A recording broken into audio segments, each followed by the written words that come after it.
தங்கம் விலை வரலாறு காணாத உயர்வு கண்டுள்ள நிலையில் வரும் நாட்களில் எப்படி இருக்கும் என்பதை விளக்குகிறது இந்த செய்தி தொகுப்பு.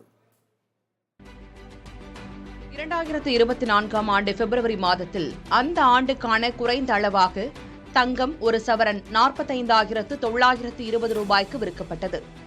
அடுத்து வந்த நாட்களில் ஏற்ற இறக்கங்களுடன் காணப்பட்ட தங்கம் அக்டோபர் 31ஆம் தேதி அப்போதைய புதிய உச்சமாக ஒரு சவரன் 59,640 ரூபாய்க்கு விற்கப்பட்டது.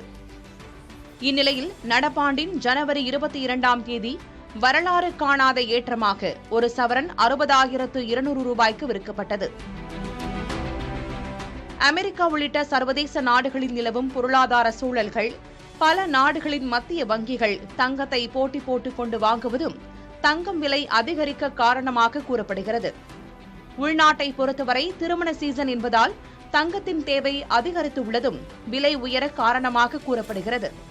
இந்நிலையில் வரும் நாட்களிலும் தங்கம் விலை உயர வாய்ப்பிருப்பதாக கூறும் பொருளாதார நிபுணர் தாமஸ் தங்கத்தில் முதலீடு செய்வது சிறந்தது என கூறுகிறார். தங்கம் எப்பொழுதுமே ஒரு இன்ஃப்ளேஷன் எட்ஜ் இன்வெஸ்ட்மெண்ட். அது இன்ஃப்ளேஷன் நம்ம அதை பணவீக்கம் காரணமாக நம்முடைய பணத்தின் மதிப்பு குறைந்து வரும். இதுக்கு அட்ஜஸ்ட் பண்ணுறது நமக்கு தங்கம் மிக நல்ல ஒரு முதலீடு. அது ஒரு 10% நம்ம முதலீடில் மொத்தம் தங்கமாக இருக்க வேண்டும். அது ஆபரணமாக இருக்கலாம், இல்லை என்றால் கோல்டு, டிஜிட்டல் கோல்டு, இல்லைன்னா கோல்டு ETF, பல முறைகளில் நம்ம தங்கத்தில் இன்வெஸ்ட் பண்ணலாம். சர்வதேச சந்தையில் தங்கம் விலை ஏற்றத்துடன் உள்ளதால் அது ஆபரண தங்கம் விலையிலும் எதிரொலிக்கிறது. ஆபரண தங்கத்தை பராமரிப்பதில் ஆபத்து நிறைய உள்ளதால் அவரவர் வசதிக்கு ஏற்ப தங்கத்தில் உள்ள மாற்று முதலீட்டு திட்டங்களையும் தேர்வு செய்யலாம் என்கின்றனர் நிபுணர்கள். புதிய தலைமுறைக்காக ஆவடி செய்தியாளர் நவீனுடன் கௌசல்யா.